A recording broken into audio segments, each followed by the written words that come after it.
Snow fell like quiet ash over Seoul, soft enough to look harmless, cold enough to cut through a coat. The St. Celeste Children's Hospital glittered anyway, Christmas lights wrapped around the pillars, a towering tree in the atrium, paper snowflakes taped to glass, and a brass choir singing carols that echoed up the high ceiling like a promise. Imani Rivers kept her smile steady as she guided her daughter through the crowd. "Luna, look," she said, bending down so her lips were in the line of Luna's eyes, making sure the words were clear. She signed too, quick and gentle. Tree, lights, pretty. Luna Park, 6 years old, watched the lights blink. Her small fingers lifted and traced the air, imitating the rhythm of the song she could not fully hear. Her hearing aids were tucked behind her ears like tiny silver wings. She pressed her palm to Imani's cheek, then to her own chest, a habit that meant, "I'm here. I'm okay." Imani exhaled. Tonight was supposed to be safe. The hospital's Christmas gala was a fundraiser. Rich donors in black dresses and dark suits, glossy smiles, photographers near the stage, and a silent auction table where watches cost more than Imani's first car. But beneath all that money, there were children in wheelchairs, nurses in scrubs, doctors with tired eyes, and parents who clung to hope like it was a rope over a cliff. Imani had agreed to help with translation for a Korean donor group. She'd promised herself she would not get pulled into their world. She would do her job, take Luna home, read her a bedtime story with their hands, and sleep for the first time all week. She glanced at her phone. No messages, no calls. She tried not to think about the empty space where her husband used to be. Ex-husband, her mind corrected sharply. Park Jae-won was supposed to be in Busan on business, a word that had always carried too much weight when it came to him. He'd left 48 hours ago with a face like stone and eyes that had tried, too late, to say something softer. He had asked if he could hug Luna before he went. Imani had stood in the doorway, arms crossed, and said, "We don't do goodbye hugs like that. Not after everything." She had watched him swallow his pride. She had watched him nod once. And she had watched him walk away like a man trained to take a hit without flinching. Now, in the bright atrium, Imani pushed that memory down and focused on Luna. "Bathroom," Imani signed. "Wait. Hold." She pointed to a bench beside the tree, a safe spot in plain sight, near a volunteer in a red sweater and a security camera that blinked a steady green. Luna nodded and sat, swinging her feet. She took out a small notebook and began to draw a star, careful and focused, the way she became focused when the world got loud. Imani touched her shoulder once, a promise, then slipped into the restroom hallway. It took less than 2 minutes. Imani washed her hands, turned, and felt a strange pinch of unease. Not fear exactly. A quiet wrongness, like when you step onto a stair that isn't there. She walked back faster than she meant to. The bench was empty. Imani stopped so hard her breath caught. "Luna," she called, voice too loud, then she signed automatically, fast and frantic. "Luna, where?" The volunteer in red looked up, startled. "Is everything okay?" Imani's eyes scanned the atrium, the tree, the stage, the crowd, the doors. No small girl in a blue dress.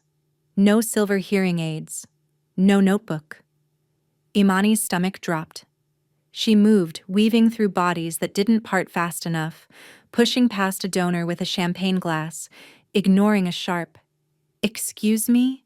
ignoring everything except the rising roar inside her chest. "Luna!"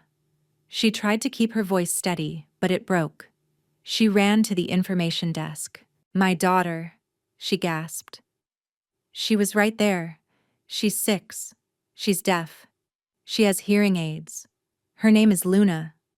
A nurse behind the desk frowned and picked up a radio. "Security. Possible missing child in the atrium. 6-year-old female. Blue dress. Imani's eyes snapped to the floor near the bench. There was a paper snowflake. It wasn't like the ones on the windows.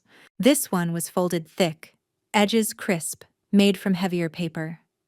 It sat on the bench like it had been placed with care. Imani picked it up with shaking fingers. On the back was a single line, printed in block letters. "Come alone if you want her safe." The world tilted. Imani's ears rang. Her hands went cold. The crowd's carols turned into a blur. She forced herself to breathe, one sharp inhale at a time, because panic would not find Luna. Panic would only make her clumsy. She looked up at the security camera above the tree. It blinked steadily, indifferent. "Ma'am?" the nurse asked. "Do you know?" Imani didn't answer. She had already pulled out her phone. Her fingers flew across the screen. She called the first number she swore she would never call again unless Luna was bleeding. J1. It rang. Once. Twice. 3 times. No answer. Imani tried again. Straight to voicemail. A bright, polite voice said, "You've reached Park J1. Imani hung up and swallowed a sob like it was poison. She dialed again. No answer. She stared at the paper snowflake. The ink looked too calm, too certain. A message notification popped up. Unknown number. Imani's thumb hovered, then tapped. "Don't call him, he can't help you." Imani's breath stopped. Another message. "If you want Luna alive, listen." Her pulse slammed against her ribs. "You always wanted freedom, I'm giving it to you." Her fingers went numb. Her mind tried to name the voice behind the words. The phone buzzed with an incoming call from the same unknown number. Imani answered. "Imani," a man's voice said in Korean, low, smooth, familiar in the worst way. Imani's throat tightened. "Lee Do-jin," she whispered, switching to Korean without thinking. His exhale sounded like a smile. "You remember? You took my daughter," she said, voice shaking. "If you touch her, don't waste breath on threats." Do-jin replied softly. "Threats are for people who have the upper hand. You don't." Imani closed her eyes for half a second to keep from falling apart. "Where is she?" "Safe," Do-jin said. "Warm, fed, calm." "Luna gets scared," Imani snapped, forcing steel into her voice. "She can't hear you coming. She can't hear strangers. She needs me." "She has you," Do-jin said. "Soon." Imani's stomach turned. "What do you want?" Do-jin paused like he enjoyed the question. "The same thing I wanted the night you married him," he said. Imani's mind flashed to a memory she had tried to bury. A wedding day. White flowers. J1's hands warm around hers. A quiet vow spoken close to her ear. Then, in the bathroom, her phone vibrating. A text from a number she didn't know. "So you chose the man who owns ports." Another. "He'll cage you." Another. "If you were mine, you'd be free." Imani had stared at the screen, breath shallow, then locked the phone and walked out smiling like nothing had happened. She had never told Jae-won, because part of her had been ashamed that Do-jin still had access to her life, because another part had been terrified of what 2 mafia men might do if their worlds collided in her name. Now Do-jin's voice pulled her back. "You're sick," Imani said. Do-jin laughed softly. "No," he murmured. "I'm devoted." Imani's nails dug into her palm. "Give her back." "You will come to me," Do-jin said, calm as if discussing weather. "You will come alone." "I'm at a hospital," Imani said, voice trembling. "There are cameras. Police don't solve family problems," Do-jin replied. "And the cameras here? I already handled them." Imani's blood went cold. "What did you do?" Do-jin's voice softened. "Imani," he said, like he was speaking to a woman he loved, "he isn't coming for you. Imani swallowed. Who? Your husband, Dojin said, and then corrected himself with a slow satisfaction. Your ex-husband. Imani felt the words land like a slap. He's in Busan, Imani said sharply. He's working. Dojin hummed. That's what he told you. Imani's chest tightened. What are you saying? I'm saying he chose, Dojin replied. Again. Imani's grip tightened around the phone. Stop. Dojin's voice turned colder. He made a deal, he said, each word measured. With Chairman Han. Imani's stomach dropped. Chairman Han Museok was a name you didn't say in normal rooms, a name that sat behind closed doors and made men obey. Even Imani, who had tried to stay outside that world, had heard it in whispers, in the way Jaewon's shoulders stiffened when the phone rang at night. Dojin continued, smooth as silk. Han needed him away, he said. Needed his hands busy. Needed his attention far from Seoul. Imani's throat tightened. Why? Because you and Luna are his weakness, Dojin said. And weakness gets removed. Imani's skin prickled. You're lying. Dojin sighed as if disappointed.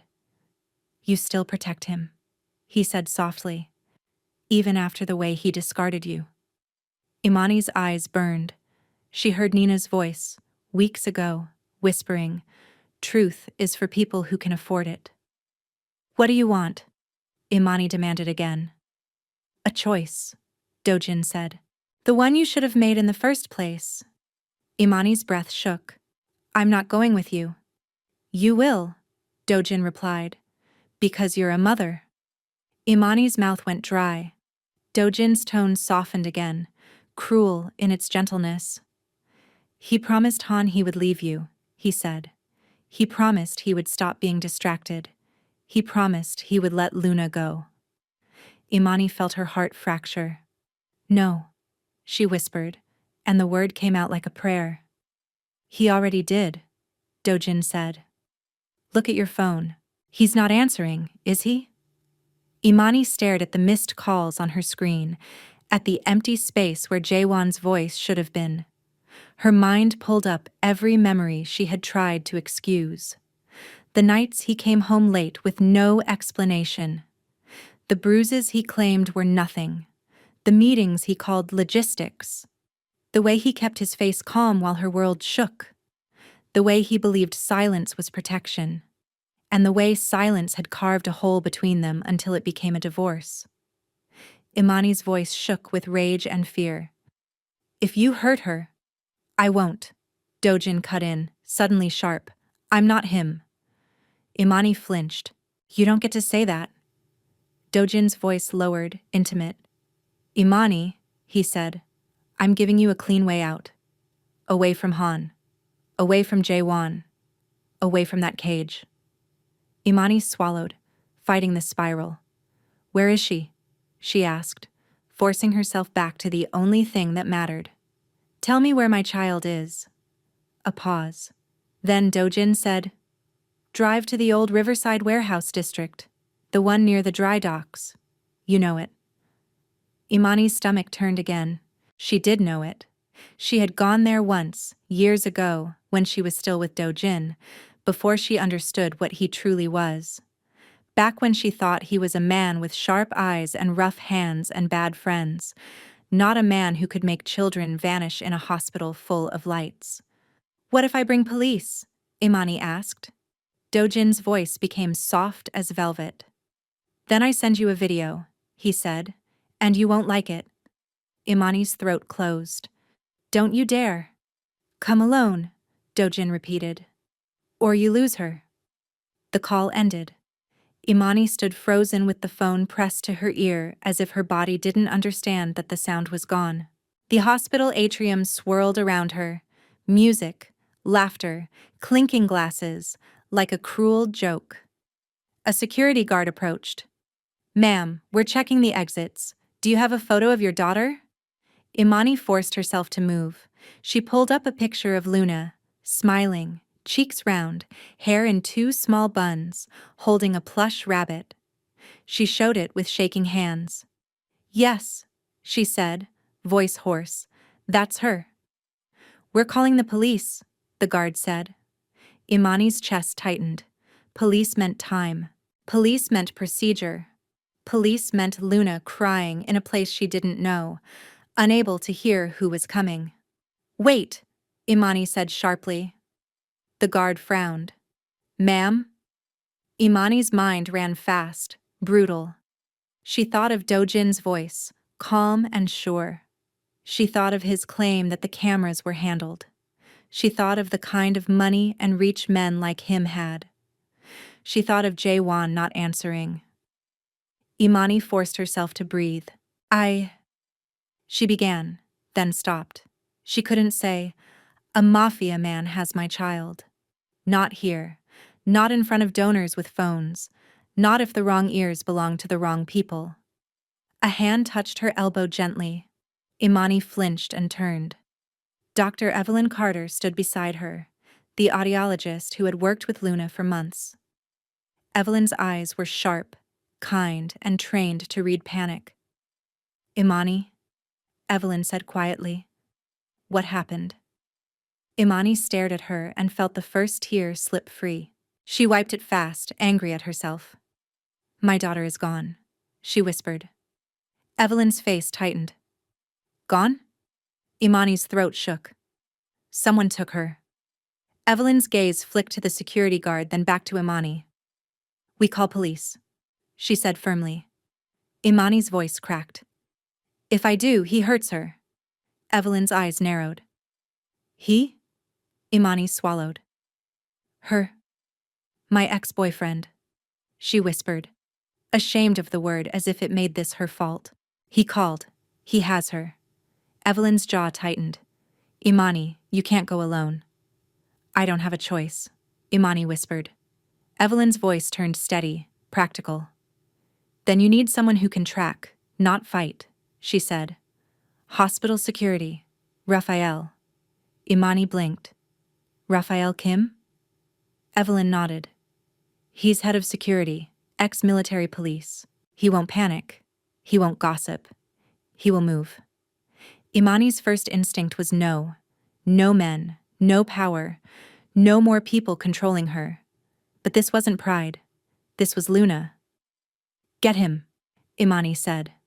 Evelyn moved fast, already walking, already pulling out her phone. Imani looked down at the paper snowflake still in her hand. She crumpled it, then forced her fingers to relax. Rage would not save Luna. Clarity might. Her phone buzzed again. A message from the unknown number. Don't make this messy. You know what he is. You know what he chose. Imani's heart squeezed. What if Dojin was telling the truth? What if Jae-won really had promised to leave them behind for power? Imani tried to project the thought, but it slipped in through the cracks where trust used to live. She remembered how Jae-won never explained, how he always decided alone, how he believed pain was better than danger. Imani's mind flashed to the night of the divorce. Jae-won had stood across from her in their kitchen, jaw tight, eyes hollow. Luna had been asleep in the next room. This can't work, he had said. Imani had stared at him. Because you won't talk? Jae-won's hands had clenched. Because my life is not safe. Then change it. Imani had begged. His eyes had flashed with something like agony. It doesn't change, he had said. Not for people like me. Imani's voice had broken. And what about me? What about Luna? Jae-won had swallowed hard, then said the sentence that had killed her trust. You'll be better without me. Then he had walked away like a man cutting off his own arm. Imani had signed the papers because she couldn't live inside that silence. She had told herself it was freedom. But freedom without safety was just another kind of fear. Now her daughter was gone. Evelyn returned with a tall man in a dark suit and a security badge, Raphael Kim. His face was calm, but his eyes were alert, scanning, taking in details like a camera. Imani Rivers? Raphael asked. Imani nodded. Dr. Carter told me. He said quietly. Tell me exactly what you got. No guesses, only facts. Imani showed him the snowflake note and the messages. Raphael's eyes narrowed. He didn't look shocked. He looked focused. You have the number? He asked. Imani nodded and handed him the phone. Raphael typed quickly, then handed it back. We can trace patterns, not miracles, he said, but we can start. Do not go alone. Imani's voice shook. He said, if I bring anyone. Raphael cut in, calm. Kidnappers say many things, he replied. We don't obey fear. We use it. Imani stared at him, torn. You don't understand, she whispered. Raphael's eyes held hers, steady. I understand children, he said, and I understand men who think they can own people. We're not letting him own you tonight. Imani's throat tightened. Raphael glanced at the security cameras.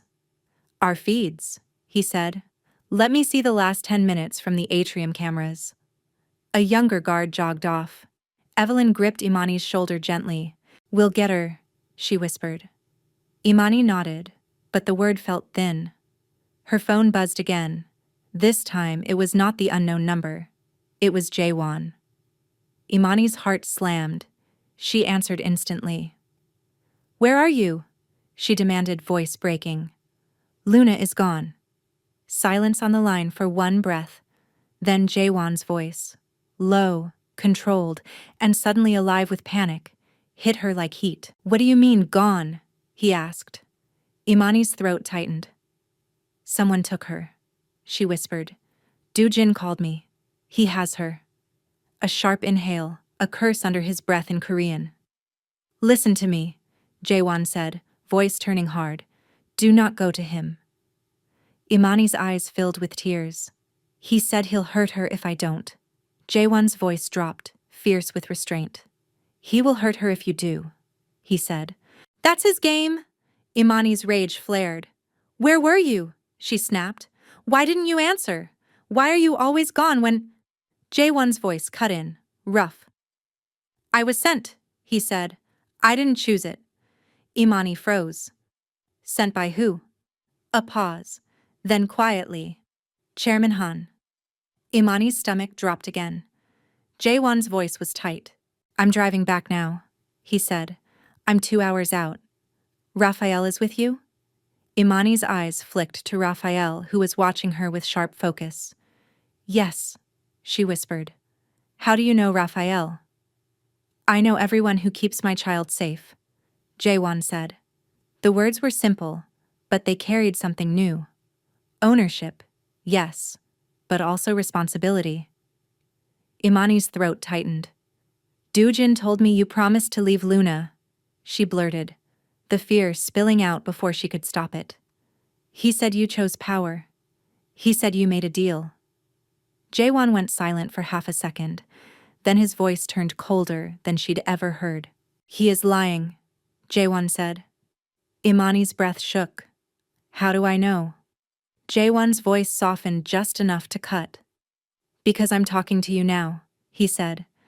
Because if I wanted to leave her, I would not be racing back. Because I would not be terrified. Imani pressed her fingers to her forehead, dizzy. Jaewon continued, voice low. Doo-jin has wanted you for years, he said. Not your love, your surrender. He can't stand that you chose someone else. Imani's eyes squeezed shut. I didn't choose you, she whispered. You chose for us. You left. Jaewon's breath hitched. I know, he said, and the words sounded like pain. And if we live through tonight, I will answer for that. But right now, our daughter. Imani swallowed, trembling. What do I do? Jaewon's voice was firm. Stay with Raphael, he said. Do not go alone. Do not answer Doo-jin again unless Raphael is listening. And Imani. What? His voice dropped, raw for 1 second. Luna will know me, he said. Even in the dark. She will know my hands. Imani's throat tightened. She remembered Jaewon sitting at the edge of Luna's bed, signing a slow lullaby his mother had taught him, hands moving like quiet water, Luna's eyes softening, her body relaxing as if those gestures were a home. Imani's chest ached. Raphael's assistant returned with a tablet. "We have footage," he said quickly. Raphael took it, eyes narrowing as the video played. The atrium view showed the bench by the tree, Luna swinging her feet, a shadow passing, a volunteer leaning in too close, a man in a red sweater. Wrong red sweater. Blocking the camera angle for 3 seconds. Then Luna was gone. Raphael paused the video and zoomed. "That's not our volunteer," he said. Imani's breath shook. "Can you see his face?" Raphael zoomed again. The man wore a hat low, a mask. But his wrist, there was a tattoo peeking out from under his sleeve, a black line pattern. Raphael's jaw tightened. "I've seen that," he murmured. "Not in this hospital." Imani's phone buzzed again with a message from Dojin. 10 minutes. Don't test me." Imani's body went cold. Raphael looked at the message, then at her. "He wants you moving," Raphael said. "He wants you scared and alone." Imani's voice shook. "He has Luna." Raphael nodded slowly. "Then we move smart," he said. "We don't refuse. We also don't obey." He turned to his team. "Pull parking lot cameras," he ordered. "Check exits. Look for a van or sedan leaving fast at the time. Trace plates." The team moved. Evelyn stepped closer to Imani, voice gentle. "Imani," she whispered. "Luna needs you calm." Imani nodded, but her hands trembled. Calm felt impossible. She looked down at the snowflake note again and saw her own fear mirrored in it. "Come alone." Imani's mind flashed to the divorce again, to Jaewon's blank face, to the text messages she had hidden, to the way secrets grew teeth. Maybe this was all her fault. Maybe if she had told Jaewon about Dojin's messages at the start, he would have crushed the threat before it reached Luna. Or maybe the collision would have happened sooner, bloodier. Her phone buzzed with another message. "If you don't come, I send you her hearing aids." One by one. Imani's vision blurred. She started to move without thinking. Raphael caught her arm, not hard, but firm. "No," he said. Imani's voice cracked. "He'll hurt her." Raphael's eyes stayed steady. "He wants you to believe that," he replied. "Fear makes mothers obey. We're going to make fear obey us." Imani swallowed, shaking. "How?" Raphael glanced at the video again, then at his tablet. "We find his route," he said. "We find his place, and we go with people he doesn't expect." Imani's phone buzzed. A new message, this one from Jaewon. "I'm near Seoul. Don't go. I'm coming." Imani stared at it, heart splitting between anger and relief. She wanted to hate him. She also wanted him to appear like a wall between her child and the world. Raphael's assistant spoke quickly. "We have a plate," he said. "Partial, but it matches a vehicle seen near the warehouse district." Imani's blood went cold. The old riverside warehouses, dry docks, rust, empty lots. Places where screams wouldn't echo back as witnesses. Raphael looked at Imani. "He gave you the location?" he asked. Imani nodded, throat tight. "Warehouse district near the docks," she whispered. Raphael exhaled slowly. "All right," he said. "We move." Imani's heart hammered. "We?" Raphael nodded. "You're not going alone," he said. "But we're going quiet. No sirens, no drama." Imani's phone buzzed again. Dojin. Last warning. Imani stared at the message, then typed with shaking fingers. "I'm coming." Raphael watched her send it. "Good," he said quietly. "Now he thinks he's winning." Imani's voice trembled. "If Luna dies," Raphael cut in, firm. "She won't," he said. "Not if we do this right." Imani swallowed hard, then looked out at the glittering atrium where rich donors sipped champagne under Christmas lights. Tonight, Joy was a costume. And somewhere in the dark, her child was waiting. Imani didn't remember deciding to move. Her body just did it. One foot after the other, because standing still in a hospital full of Christmas lights while her daughter was somewhere else felt like dying in public. Raphael Kim guided her through a service corridor that smelled of disinfectant and old coffee, past a locked supply room and an exit that opened onto the loading bay. Snow blew sideways in the wind, sticking to the pavement in wet patches. A black sedan waited with its engine running, tucked in the shadow of delivery trucks. Middle seat, Raphael said. Seatbelt, phone on silent, not off, and you breathe. Imani climbed in, hands shaking so badly the buckle clicked twice before it caught. The door shut. The heater hummed. None of it warmed the fear lodged in her chest. Dr. Evelyn Carter stood under the doorway light, arms wrapped around herself. "Call me the second you know anything," she said, voice tight. Imani nodded once. Words wouldn't come out clean. The sedan rolled forward, slipping away from the hospital's bright atrium and the choir singing about peace. Seoul looked festive and unreal, strings of lights draped over storefronts, couples laughing under umbrellas, children pulling parents toward street vendors. The city was celebrating while Imani's mind screamed one name over and over like a prayer. Luna. Her phone buzzed. Unknown number. A message appeared. "You're moving. Good girl." Imani's stomach clenched hard enough to hurt. She wanted to throw the phone out the window, but her fingers wrapped around it like it was a lifeline. Raphael glanced back from the front passenger seat. "Don't answer unless I tell you," he said calmly. The car turned toward the river road. The lights thinned. Buildings grew older, darker. The Han River slid beside them like a black ribbon under falling snow. Industrial cranes rose in the distance like skeletons reaching for the sky. Imani's phone buzzed again, an incoming call. Unknown number. Raphael held out his hand. "Speaker," he said. "Answer." Imani's thumb hovered, then tapped. "Imani." Lee Dojin's voice slid into the car, low, smooth, intimate in a way that made her skin crawl. "I was starting to think you'd grown brave." "I'm coming," Imani said, forcing her voice steady. "I know," Dojin replied. "I can feel your panic from here." "Let me talk to Luna," Imani snapped. "Let me hear her, let me see her." A soft laugh. "She's fine." "I didn't ask if she's fine," Imani said, rage sharpening her words. "I asked to talk to her." A pause, a rustle, then a small sound, thin, muffled, like a whimper swallowed into fabric. Imani's heart stopped. "Luna?" she whispered. Dojin sighed, indulgent. "She doesn't want to talk," he said. "She's shy." "She's deaf," Imani hissed.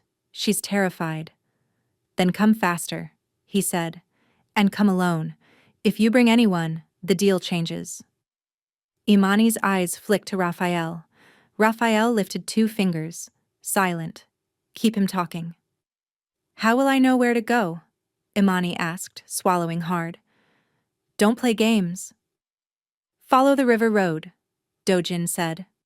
"Old cranes. Turn left. Warehouse with a faded blue door. You know it."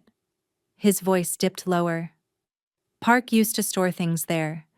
He'll recognize it, if he's ever been honest with you." Imani's blood went cold. "Stop saying his name." "You still protect him," Dojin murmured, amused. "Even after he divorced you. Even after he chose silence over you." Imani's nails dug into her palm. "Goodbye," she spat, and ended the call before her voice could break. Her chest heaved. She stared out the window at the dark river and tried to swallow the nausea of fear. Raphael spoke quietly, more to anchor her than to fill silence. "He wants you isolated," he said. "He wants you walking into his space. If he controls the room, he thinks he controls the outcome." "Except he has her," Imani whispered, voice raw. Raphael nodded. "That's why we move smart," he said. Not loud, not heroic. Smart. Her phone buzzed again. This time, it was a name she didn't want to need. Park Jae-won. Imani's breath hitched. She answered instantly, fury and relief colliding in her throat. Where are you? She demanded. Luna is gone. One heartbeat of silence, then Jae-won's voice, low, controlled, threaded with panic, cut through. What do you mean, gone? Someone took her, Imani said. Do-jin called me, he has her. A sharp inhale, a curse under his breath in Korean. Listen to me, Jae-won said. Do not go inside alone. He said he'll hurt her if I don't, Imani snapped, voice trembling. He will hurt her if you do, Jae-won replied hard. That's his game. Imani's rage surged. Why didn't you answer? Why are you always gone when I was sent? Jae-won cut in, voice tight. I didn't choose it. Imani froze. Sent by who? A pause as if he had to force the name out. Chairman Han. Imani's stomach dropped. So it's true, she whispered. He controls you. He tries, Jae-won said. I'm driving back now, 2 hours out. Stay with Raphael. Do not let Do-jin get you inside. Imani swallowed, and the sentence she hated slipped out. Do-jin said you promised Han you'd leave Luna, that you chose power. Jae-won's voice went colder. He is lying, he said. And if we live through tonight, I will show you proof. Not words, proof. The call ended. Imani stared at the dark screen, chest tight. Part of her wanted to believe him because believing meant she wasn't alone. Part of her wanted to hate him because hate felt safer than hope. The sedan slowed as they neared the warehouse district. Raphael gave instructions to the driver. Headlights off 2 blocks out. Park behind a scrapyard. Move silent. Imani stepped out into the cold, snow catching in her hair and melting down her neck. Her phone buzzed with a text. I see you. Blue door. No games. Imani walked. She rounded a corner and saw it. A long, low warehouse with a faded blue door, paint chipped, metal streaked with rust. A weak street lamp threw a pale cone of light that made falling snow sparkle like dust. Imani stopped 10 feet away, as Raphael had ordered. She raised her voice and her hands at the same time because Luna's world was shaped by sight. Luna! Imani cried and signed, fingers shaking. Luna! Mommy here! The blue door creaked open. A masked man stood there, broad-shouldered. Inside, he said in Korean. Imani's mouth went dry. Where is my daughter? Inside, he repeated. Imani lifted her chin. I'm not stepping in until I see her. A laugh floated from deeper inside. Do-jin's laugh, warm and cruel at once. You're learning, he called. Good. A small figure appeared behind the masked man. Luna, bundled in an oversized coat, hat pulled low, eyes wide and wet. Her plush rabbit was clutched to her chest like armor. Imani's heart broke clean in half. Luna, she sobbed, hands flying. Mommy here. Safe, safe. Recognition bloomed across Luna's face like sunrise through fear. She reached one trembling hand toward Imani. Then the masked man shifted, blocking the doorway. Luna disappeared back into darkness. Now you've seen her, Do-jin's voice said softly. Come inside. Imani's legs shook. Let her come out, she begged, and hated the begging, straightened, hardened her voice. Let her come out, or I'm not moving. Silence. Then another sound, an engine, sudden and loud in the quiet industrial night. Headlights swung around the corner. A black SUV skidded to a stop near the street lamp. The driver's door flew open. Jae-won stepped out. He looked like a man who had driven too fast for too long, coat half-buttoned, hair disordered, face carved from panic and fury. His eyes went straight to the doorway, as if everything else in the world was irrelevant. "Dojin," Jaewon called, voice hard. Dojin stepped into the doorway without a mask now, as if he wanted to be seen. Snow dusted his shoulders like decoration. His smile was calm, almost gentle. "Jaewon," Dojin said, as if greeting him at a party. "You're late. Where is my daughter?" Jaewon asked. Dojin's brows lifted. "Your daughter?" he echoed. "Interesting. You didn't sound like she was yours when you signed those papers?" Imani flinched. The bruise inside her ached.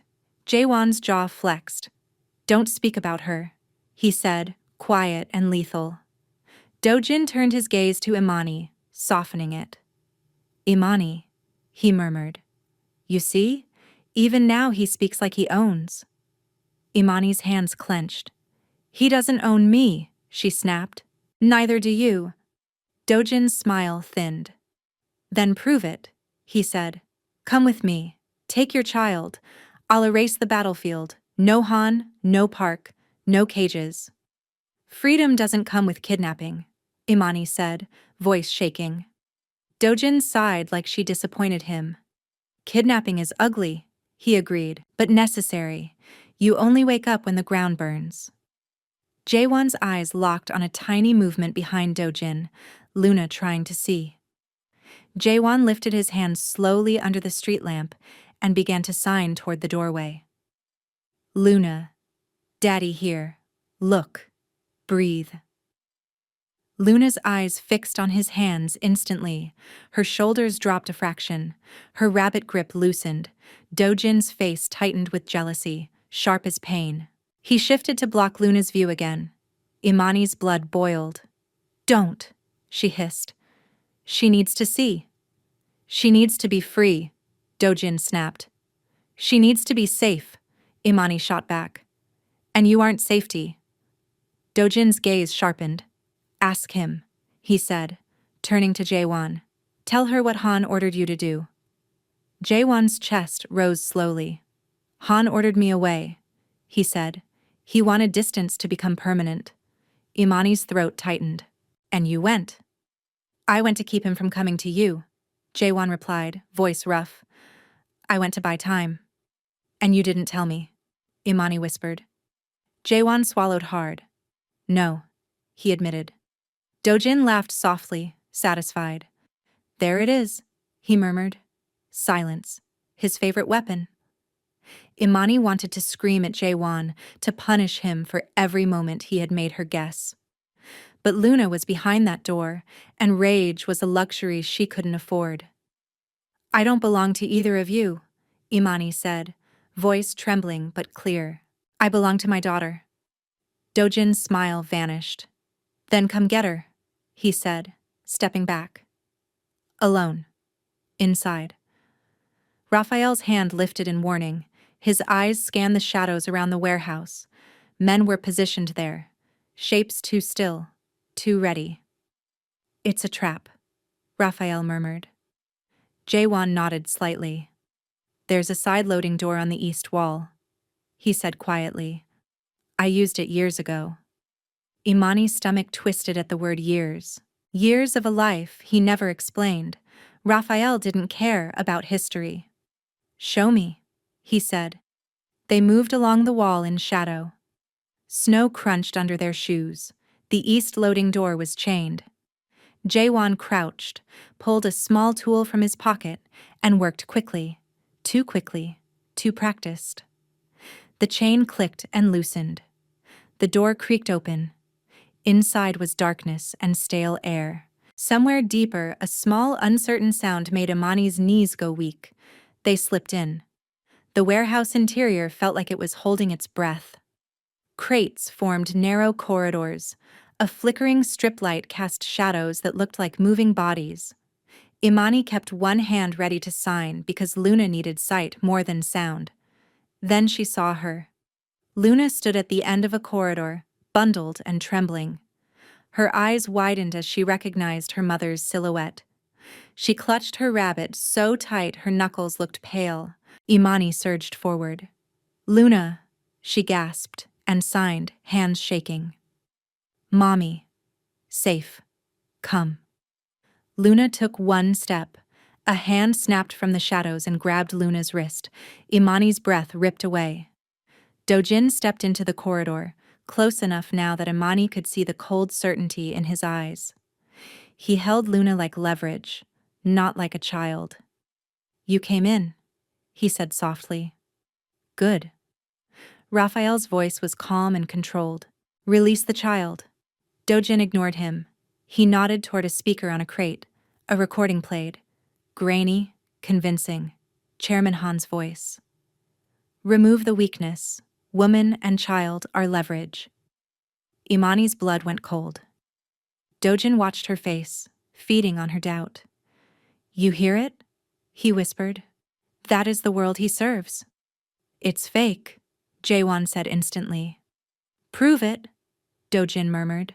"Without violence. Without lies." Luna flinched, sensing tension even if she couldn't hear it. Her eyes darted from face to face, searching for the one thing that calmed her. Hands. Jaewon lifted his hands slowly and began to sign to Luna, gentle as falling snow. "Luna, look, breathe, Daddy here." Luna's gaze locked onto his fingers like a rope thrown across stormy water. Her shoulders dropped slightly. The rabbit loosened. Dojin's jaw tightened. He shoved Luna behind him again, blocking her view. Imani's rage burned through fear. "You're not freeing us," she hissed. "You're punishing us for not choosing you." "I'm correcting history," Dojin snapped. His hand lifted. A compact crackling device, small, threatening, sparked in the stale air. "Come," Dojin said softly to Imani. "Now." Imani shook violently. "Let her go." "I'm done bargaining," he replied. Jaewon stepped forward, palms open. "Take me instead," he said. Imani's head snapped toward him. "No!" Dojin laughed once, sharp. "You think you're the prize? I'm the obstacle," Jaewon said. "Remove me, let them go." Dojin's smile widened. "Then kneel." Imani's breath caught. Jaewon lowered to one knee on the cold floor, not because he was weak, because he was calculating. Imani's throat broke. "Jaewon, stop." He didn't look at her. He looked at Luna and began to sign small, tight gestures, secret language tucked inside chaos. "Luna, close eyes, count 3. Luna watched, trembling, tears shining. "On 3, run to mommy." Imani shifted her stance, ready to catch her child like a falling star. Dojin leaned closer, savoring the humiliation. His attention split, half on Jaewon, half on Imani's face. Jaewon's fingers moved again. 1, 2, 3. Luna moved. She ducked hard under Dojin's arm, twisting free with desperate child strength. The plush rabbit flew from her hands and landed on the floor. Luna ran straight into Imani's arms. Imani caught her, sobbing, signing frantically over her daughter's back. "Mommy here. Safe. Safe." Luna buried her face in Imani's coat, shaking. Dojin's face twisted with rage. He lunged toward Imani and Luna, desperate to regain control. Raphael's team moved fast. One man grabbed Dojin's wrist, another slammed into his shoulder. The crackling device sparked uselessly into the air. Jaewon surged up from his knee and stepped between Dojin and his family like a wall. In the narrow corridor, two men collided. Old hatred meeting obsession. Dojin fought like a man who had planned for everything except losing the child's body. His eyes locked on Imani, burning. "You'll regret this," he hissed. "Han will destroy you." Imani's voice shook with fury. "Then we face Han," she snapped, "but I won't live in your hands." Dojin's face flickered with something almost human, hurt, then hardened back into rage. Outside, engines roared, multiple, approaching fast. Headlights strobed through warehouse cracks like flashing knives. Raphael's head snapped up. "We have company," he muttered. Jaewon's eyes went dark. Han, he breathed. Imani's blood turned to ice. Now, she whispered. Raphael's voice turned sharp. Move, he ordered. East door, now. Imani clutched Luna and ran. They burst into the cold, snow slicing their faces. Headlights swung into view at the far end of the lot. Doors slammed. Footsteps pounded through slush. Men shouted in Korean. Short, efficient commands. Luna couldn't hear it. She only felt Imani shaking and saw fear written in the angles of faces. Imani grabbed Luna's chin gently and forced her eyes to focus. Run with mommy. No stop. Luna nodded, tears freezing on her cheeks. They sprinted through the scrapyard, metal towers rising like broken teeth. Raphael guided them through narrow lanes where headlights couldn't easily follow. Jaewon stayed close behind, moving with practiced precision. A harsh beam of light swept the yard. Stop! A voice barked. Park Jaewon! Jaewon's posture tightened. He looked at Imani, eyes raw. Keep going, he said. Imani shook her head, breath ragged. No, she whispered. Not without you. For a second, Jaewon looked like he'd been hit. Raphael hissed, Move, now. Both of you. They ran again, bursting onto an access road where Raphael's second vehicle waited with its engine running, lights off. The door flew open. Imani shoved Luna inside, climbed in after her. Raphael jumped into the front. Jaewon hesitated, glancing back toward the warehouse district, toward Do-jin, toward Han's men, toward unfinished danger. Then he made the choice. He got in. The car shot forward. A pursuing SUV tried to follow, but Raphael's driver cut into a narrow lane the larger vehicle couldn't take. Metal scraped. Tires skidded. The SUV slowed, blocked by its own size. Imani's chest heaved. Luna clung to her coat, shaking, eyes wide. Imani signed close to her face, forcing steadier breath through her own trembling. Safe now. Mommy here. Luna nodded, still trembling, then lifted her small hands and signed one word with heartbreaking clarity. Daddy? Imani's throat broke. She looked at Jaewon, who sat rigid beside her, eyes locked on Luna like she was the only real thing in his world. He lifted his hands slowly and signed back.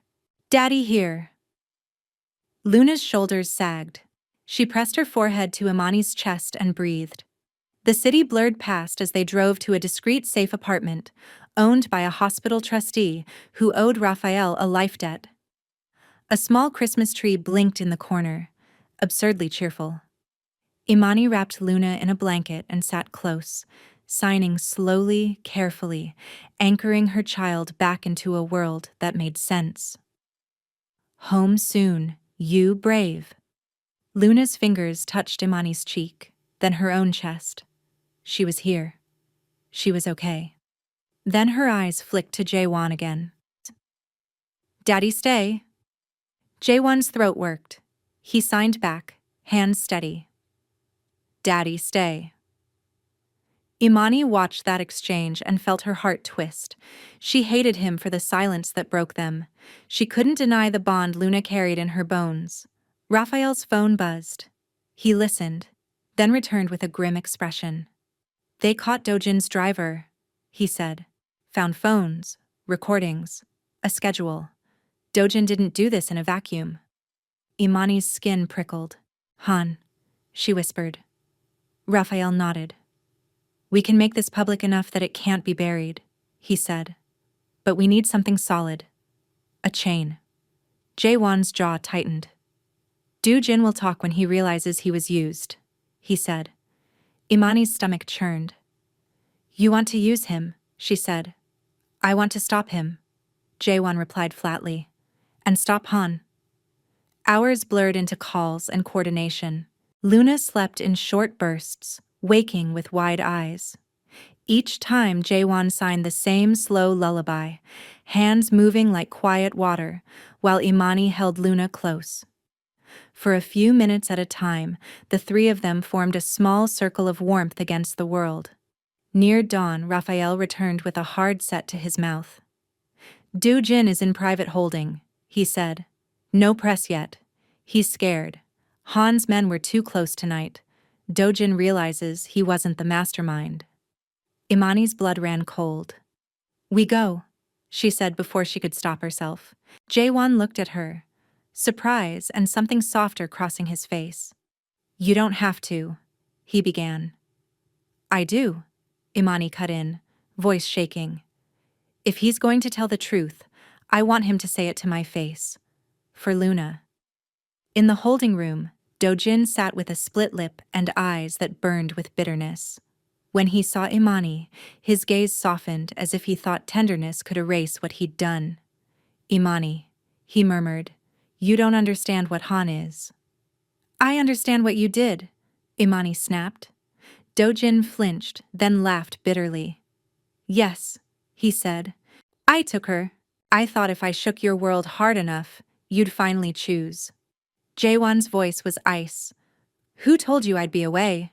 He asked. Do-jin's jaw tightened. I didn't need to be told, he said. Men like you disappear. It's what you do. Raphael stepped closer, calm and relentless. We have vehicle footage, he said. We have contractor links. Don't give me poetry. Names? Do-jin's gaze flicked to Imani again, searching for mercy. Imani's face stayed hard. Say the truth, she said. For Luna. Do-jin swallowed. The bitterness cracked into something colder. Han's people leaked it, he said. Not Han directly. A man named Choi Min-sung. Under Han. He told me Park was being pulled to Busan, that the family would be exposed. He didn't say kidnap the child. He just opened the door and watched me walk through. Jaewon's gaze sharpened. Why would he risk it? Do-jin's mouth twisted. Because if I ruin you, Han wins, he said. If you chase me, you spill blood. Han wins. If you die, Han wins.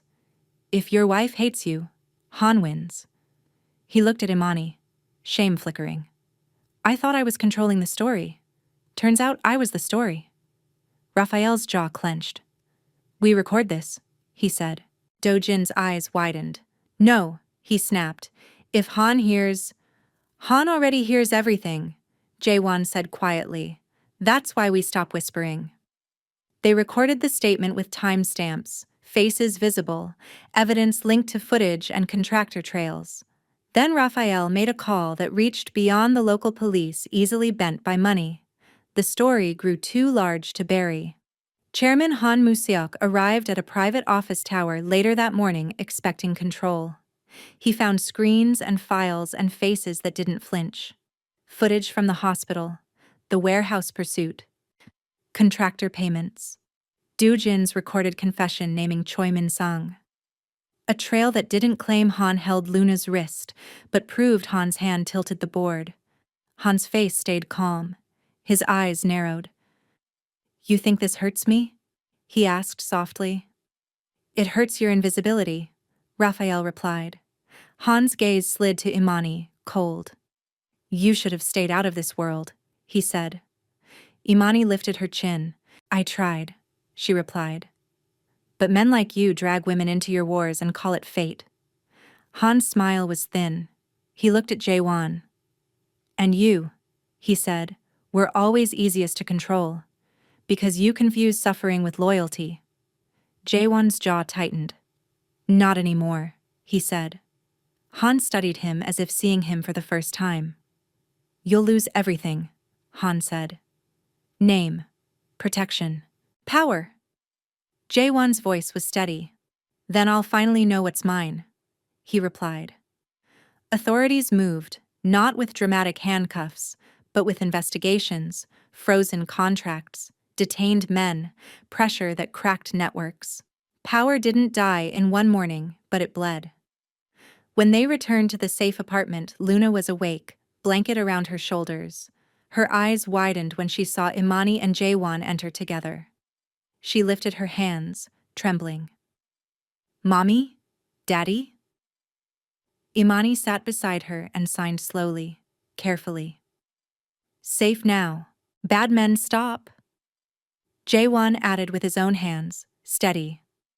Daddy stay, mommy stay, together. Luna's face crumpled and tears spilled. She leaned into Imani, then reached for Jaewon's sleeve and held on as if she feared the world could steal him again. Imani closed her eyes and let herself breathe.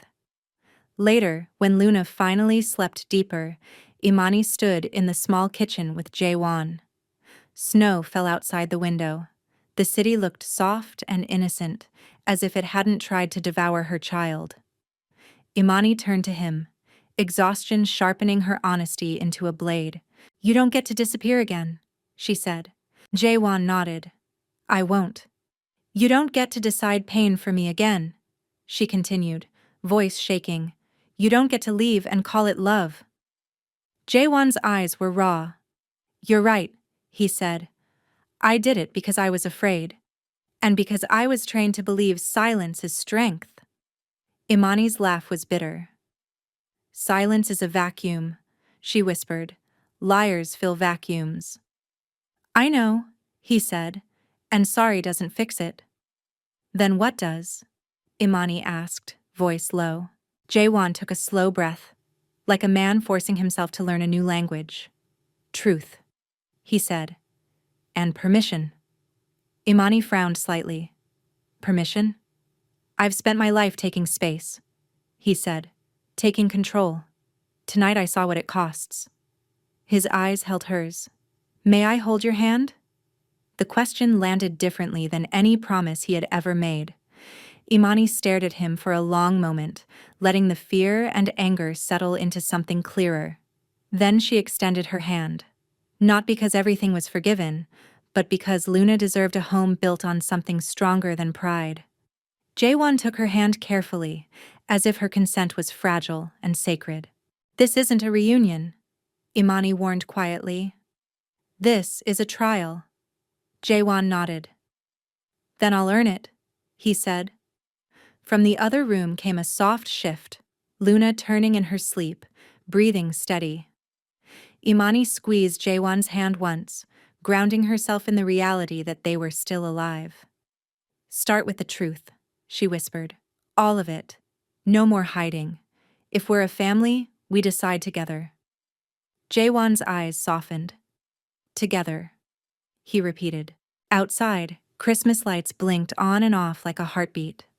Not a miracle, not magic. A reminder that love wasn't something that happened to you. It was something you chose, again and again, especially when darkness tried to choose for you.